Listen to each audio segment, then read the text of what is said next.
Good day and welcome to another edition of the Military and Foreign Affairs Network. I'm your host, the voice of reason. So in today's video, we're going to continue our coverage on the ongoing civil war that is taking place inside of the former state of Ethiopia. As you can see from my map here, we are initially looking at the operations that are taking place in terms of the Tigrayan Defense Forces as they continue their push deep into the Amhara region. And as you can see from my map, from Weldia to Lake Tana, you can see the TDF is in the process of quite literally cutting the Amhara region into half. And that is going to put immense pressure on the towns that are north of Debre Tabor, such obviously as Gondar and Debark. And as we speak, as I speak, we are now seeing a fairly significant push to seize the fortified mountainous town of Debark, and obviously, I mean the mountain range that is north of that city. And once that terrain feature is overcome, the Tigrayan Defense Forces would have a fairly easier path directly in a southwestern advance towards the city of Gondar. And in the south of Gondar, obviously, we are now seeing an advance by the TDF after seizing control of Debre Tabor, an advance to Lake Tana. And then that would open up the road junction, sever the road junction, and allow the Tigrayan Defense Forces two options. And given the facts on the ground, it could be simultaneous attacks by the Tigrayan Defense Forces towards Gondar and Bahir Dar. But that is the situation on the southern central front, and then obviously operations continue south of Weldia as the TDF continue to press south towards Dese. And again, things are looking increasingly dire for the Ethiopian state, for the Amhara region as allies against the Tigrayan Defense Forces and their allies, which are now the Oromo Liberation Army and other groups inside of the former state of Ethiopia.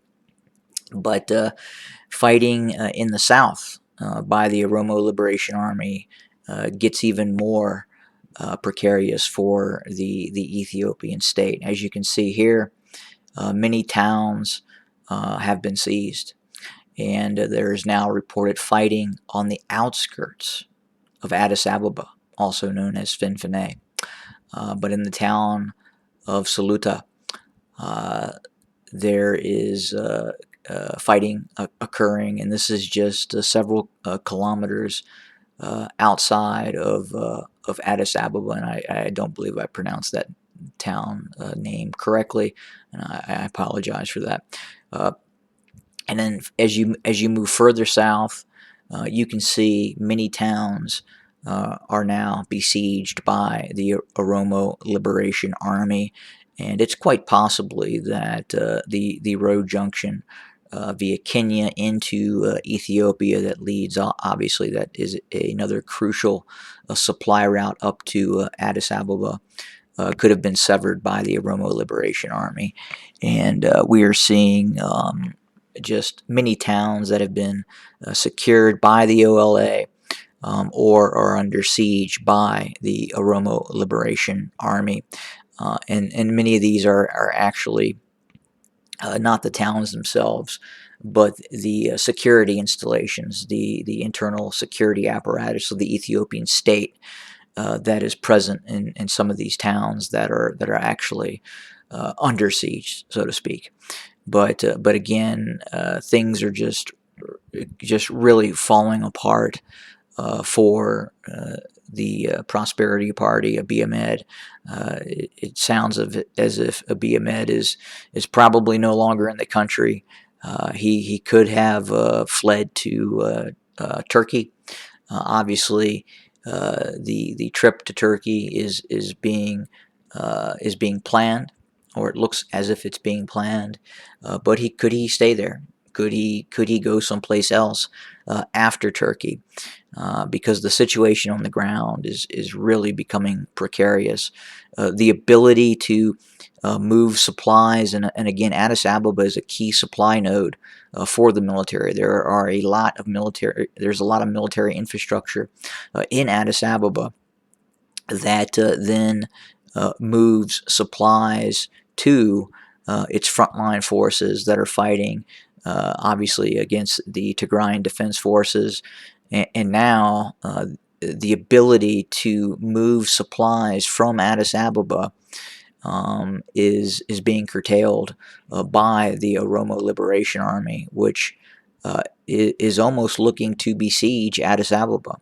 If you look at the amount of territory again that is under the control of the Oromo Liberation Army, it's pretty incredible how quickly things have fallen apart for the Ethiopian government.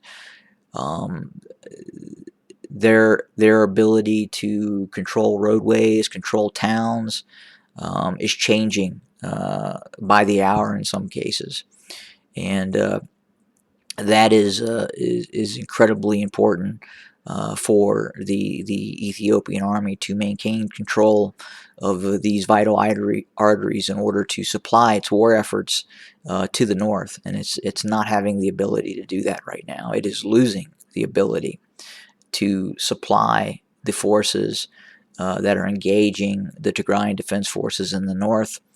At the same time, we continue to see recruiting drives that may or may not be successful, that are simply it's more of speechifying and discussions and media arousals of the populace that are occurring. But then the question is are these recruiting efforts, is this mobilization of the Ethiopian army actually occurring? And given what's occurring on the ground, it's probably fairly doubtful. But again, the events we are watching, obviously, is the western and northwestern Oromia region, and obviously the southern Oromia region as well, as there has been incredible setbacks by the Ethiopian military. And a lot of that is because a lot of the combat power of the Ethiopian military was expended fighting the Tigrayan Defense Forces, and especially the catastrophic defeats that occurred in the central Tigray region. But now it really looks as if the Amhara region is probably going to go its own way in terms of creating its own army, its own defense apparatus that will slowly start to separate from the Ethiopian federal government based in Addis Ababa. And I had discussed that many months ago, that as this war continued to progress, we would probably see the separation of the Ethiopian army, the separation of the Amhara region into its own force, and eventually the main forces that would be fighting the Tigrayan Defense Forces and the Oromo Liberation Army would in fact be the Amhara region, and that would become the new fight between the Tigrayan Defense Forces, the Oromo Liberation Army, which would possibly become sort of the de facto army of the Ethiopian Army of the South, that would then be fighting the Amhara region, and that's kind of what we're seeing transpire as the Ethiopian Army just completely slowly starts to collapse and is unable to conduct itself and conduct counter operations against the TDF, against the OLA, and now we're seeing they're having significant difficulties in just conducting defensive operations, as the march from Weldia by the TDF west towards Lake Tana is a perfect example.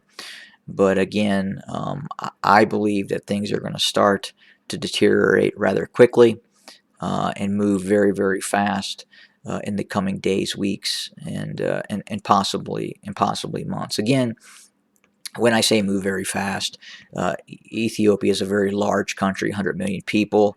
The Amhara region is a large region as well. So could we see something along the lines of what has recently transpired, say in Afghanistan? Possibly. But could it be a bit slower than that? That is also a very good possibility as well. But the question of the outcome at this point, um, where I was unsure that we could see a possible total military defeat of the Ethiopian state, that is looking more and more likely, and I would say that it is more likely we would see at some point the fall of Addis Ababa as opposed to some sort of negotiation that would cease the conflict. It looks as if the OLA and the Tigrayan Defense Forces are looking for a total military defeat of the Amhara region and the Ethiopian state. More to come, and I will talk to everyone later. Have a good day.